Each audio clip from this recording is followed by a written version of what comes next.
So guys, this right here is the NVIDIA GeForce 8800GT, okay? Now if you were alive in around, the early 2000s, well, if you were shopping for PCs rather back then, you might already know what this thing is, okay? This was the most legendary GPU of the early 2000s, okay? Other than maybe the Radeon 9700 Pro, this thing was pretty darn sick, okay? Now this right here is specifically a Founders Edition. Well, it's actually more specifically a Mac Edition. It's the same thing as the, normal version. It just has a special UEFI BIOS that actually lets it, lets you put it in the Mac. But yeah, let's go and roll on with that intro first, shall we? Before I explain, the specs and more about this card, okay?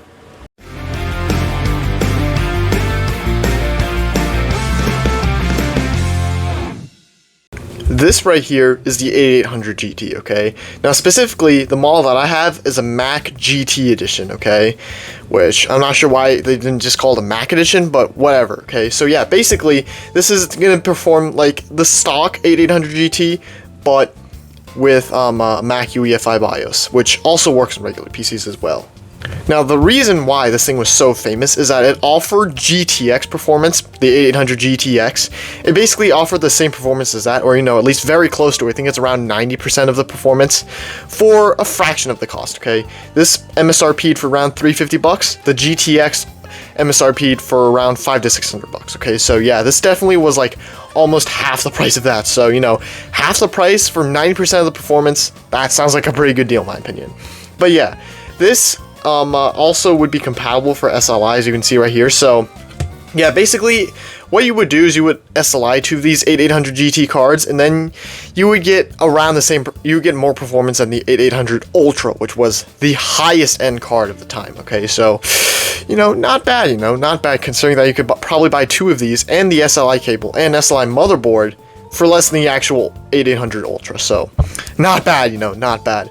But yeah, this card, it was pretty legendary for its time, okay? And it still holds up pretty well today, actually, in terms of, any OpenGL indie titles, like Minecraft, for example. Well, Minecraft isn't really that indie nowadays, but you get what I'm saying, okay? Any indie title that uses OpenGL will run perfectly fine on this old beast as well. Yeah, it's pretty strong considering its age, which, yeah, let's just say this thing is still more powerful than some modern integrated graphics. But yeah, let's go ahead and roll on with the specs, just to see how much this would have gotten you in 2007. So yeah, let's roll on with the specs. The NVIDIA GeForce 8800 GT, based on a Tesla architecture using the 65nm process, features 512 megs of GDDR3 VRAM running through 256-bit bus width. Its TDP is 125 watts, and it needs a 6-pin connector. In terms of the core, it has 112 CUDA cores, 56 TMUs, and 16 ROPs. In terms of its API support, it supports DirectX 11.1, feature level 10.0, which basically means that it doesn't really support DirectX 11. It supports OpenGL 3.3, and it doesn't have Vulkan support as well. Vulkan was released many years after this card. In terms of its clock speeds, out of the box, it's running at 600 MHz on the core and 900 MHz on the memory. Although I overclocked it to 650 MHz on the core and 950 MHz on the memory. So basically a 50 MHz overclock in both the core and the memory. It runs through PCIe Gen 2x16 interface, and like I said in the intro, it is a Mac edition, but it is basically just a stock edition that, has the ability to run on Mac systems. But yeah, anyways, let's roll on with the gaming part of the video, well, the benchmarks of the video as well. You guys aren't here to see if, like the specs of it, the history of it. You guys are here to see if a 20-year-old card can still game in 2026. Let's roll on with the gaming section, shall we? Starting off right in the deep end with a classic AAA game from this GPU's era, we have Crysis. This game was a big reason to buy this GPU, or at least the series that this GPU was a part of. The GeForce 8 series was what I wanted to get if you want to play Crysis in HD resolutions and at ultra settings, as the ultra settings were exclusive to the DX10 cards of the era. And the GeForce 8 series were the only cards that, could actually do DX10 when this game was launched, as the HD 2000 series hadn't come out yet. Heck, even when the game starts up, it tells you that it's an NVIDIA sponsored game and runs great in NVIDIA. But that is besides the point. How old is the 8800 GT, a mid-range to high-end card from the era, and a game from its era? Well, 1080p medium. That is disappointing. Not only that, but at a whopping 40 to 50 FPS too, that's kind of mid. I guess today's standards for resolution are too high, as most people, when they played this game, they launched it at 1024 by 768 at Ultra, as that was the standard resolution at the time. Averages of 48 FPS with 1% lows down to 35 may seem bad, but it's worth it. This game is a beast and the visuals match it. Like, medium looks pretty good. Still looks better than a lot of games from the era. I don't have footage for this, but at 720p high, the 8800 GT gets closer to 60 FPS. 720p or 768p was more common at the time, so Crysis targeted the GeForce 8 series to run the game at this resolution. The 512 megabytes of VRAM was barely enough, as this game likes 768 megs of VRAM at 1080p, which matches up with the top tier 8800 Ultra. Overall, not a half bad result considering that this game literally did not run properly with DX10 on any other GPU when this card came out. Yeah, I mean, like, you gotta remember, this was like one of the first DirectX 10 cards, okay? Like, even AMD didn't have a response to this yet. On to the next benchmark. Next up, with a game that is much newer than the 8800 GT, we have BeamNG Drive. This is a game that I did not think would work with this old 800 GT, but guess what? It works fine. Thanks to BeamNG keeping their old DX10 version of the game, it runs.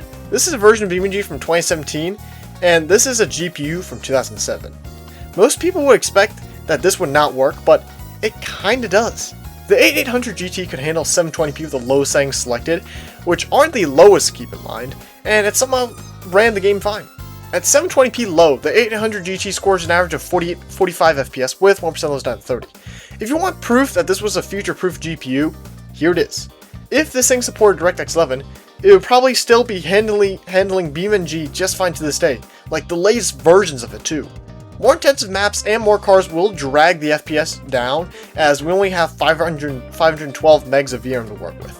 Overall, a pretty crazy result from a GPU that's 10 years older than the game itself.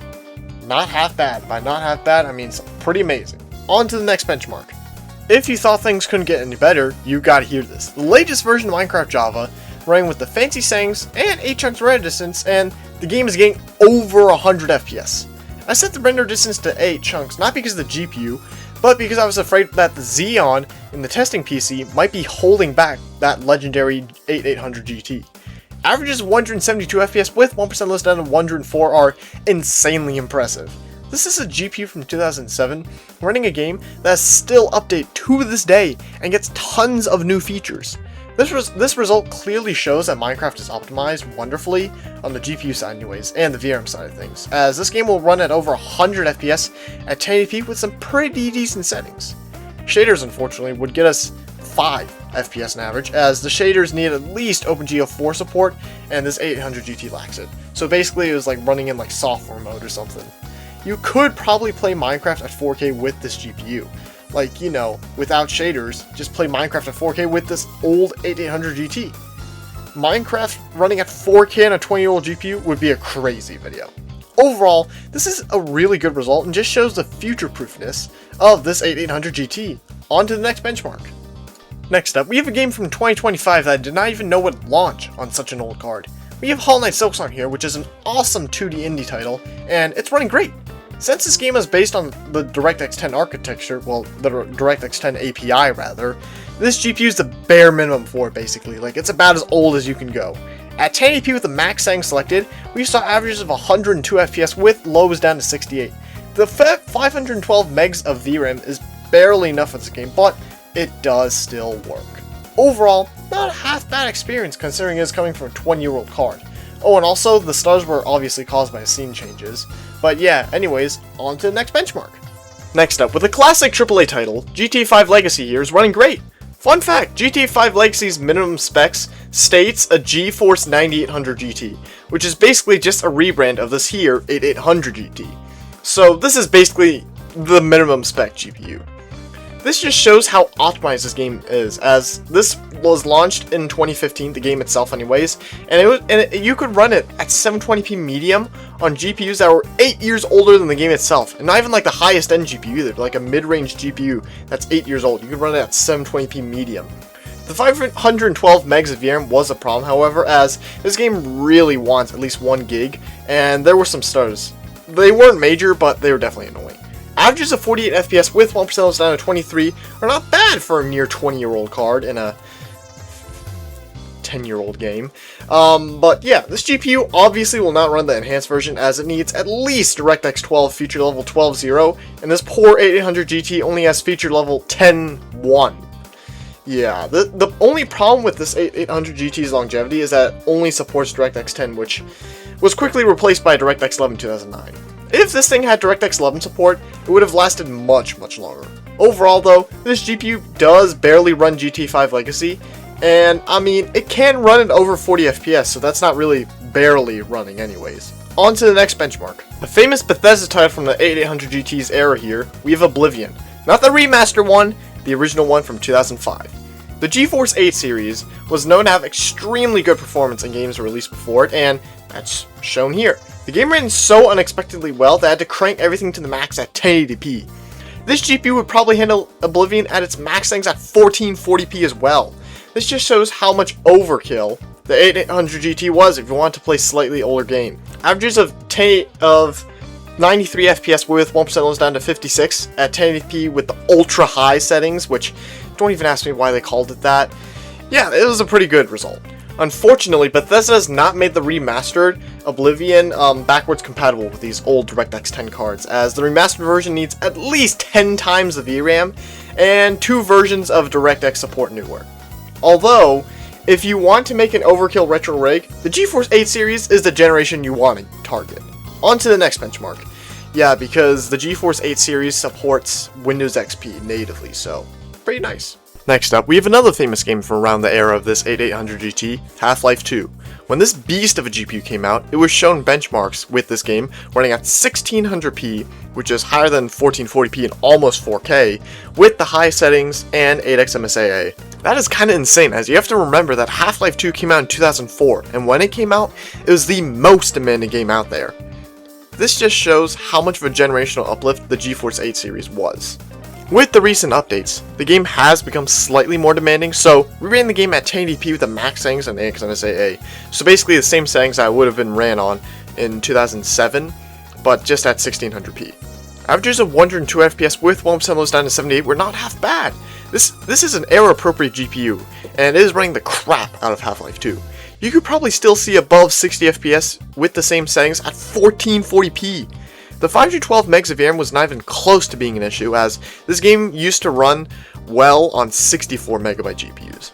Overall, this old retro 8800 GT runs the crap out of Half-Life 2. On to the next benchmark. Another legendary source title here, we have the sandbox game Gary's Mod, and it's running great. This game is a bit more demanding than Half-Life 2, as there are more assets with more details that the game has to load in. Just like Half-Life 2 though, we ran the game at 1080p with basically the max settings, and this old 8800 GT handled it just fine. At 1080p max, the 8800 GT achieves an average of 64 FPS with 1% lows down to 49. This game is a bit more VRAM demanding, as it uses the full 512 megs. More intensive maps or more objects will bring down that FPS to around 30, as that VRAM pool gets saturated fast. Overall though, not half bad for a game that is still receiving updates to this day. On to the second to last benchmark. Second to last benchmark here, we have a Fallout game. Unfortunately, we could not launch Fallout 4 as that game needs DirectX 11, and even though this 8800 GT has the power, it lacks the support. So instead, we have a slightly older, but still good Fallout game. That being Fallout New Vegas. Fallout New Vegas was ran with the max settings, 4x MSAA, and all in a nice crisp 1080p resolution. This shows how future-proof the 8800 GT could have been if it had just supported DirectX 11. The 512 megs of VRAM was being mostly used, as this is a good-looking game with the max settings at 1080p. Averages of 49 FPS with 1% down to 30 are not half bad for a game that came out 3 years after the card itself. The Bethesda sellers were some reason present here, which is odd, as normally they are only present on 2015 to 2020 era Bethesda games, and not with these older, early 2010 era Bethesda games. Still though, a pass in my book. On to the final benchmark. Last up, we have Fallout 3. This is a game that predates Fallout New Vegas by a year, and it's running great. Since its GPU is an absolute beast, we ran the game at 1080p with the max settings and 4x MSAA on top of that, and well, this GPU was handling it like it was nothing. The 512 megs of VRAM was not an issue at all, as this game needs only half of that. Averages of a locked 60 FPS with 1% lows down to 37 are not half bad at all. The 1% lows of 37 aren't even caused by that 8800 GT, as this game behaves weird in these older, more powerful GPUs. Overall though, not half bad considering that this GPU released a year before the game did, and it's running it at its highest settings. On to the conclusion. In conclusion, how well did this GPU perform? Well, for the money, it's pretty good, okay? Especially at the time, this thing handled every game out there at 1080p with at least the high settings. Well, you know, except for Crysis, but Crysis is being Crysis, okay? So, yeah, we don't really blame the 8800 GT for that one. But yeah, it's able to handle games like Oblivion, Fallout, and Half-Life at 1080p with the max setting selected, and a ton of anti-aliasing on top of that too. So, yeah, this GPU was pretty insane for the year, okay? Basically, it was known to offer 8800 GTX levels of performance for like a fraction of the cost. This thing was MSRP'd at $350 for the 512 meg version, and the 8800 GTX was MSRP'd at around $500 to $600. So, yeah, that's pretty good considering that the 8800 GT achieved around 90% the performance of the GTX. The only thing that the GTX has over this card is it has 256 more megs of VRAM and being 768 megs. Still though, in games that still support DirectX 10 and are still quite modern, like GTA 5 Legacy or Tomb Raider 2013, yeah, those games will all perform really well still, even though this card is much older than them as well. Other than its lack of support for DirectX 11, this thing is still a beast. Okay, it is still kicking it to this day. Okay, for any games that don't need DirectX 11. And so, yeah, especially OpenGL games like Minecraft. If there's like an OpenGL indie game, this thing will definitely be able to handle it. But anyways, guys, thank you guys so much for watching this video. Remember to like and subscribe, join Discord server, link in the description, join the membership, and see you in the next one.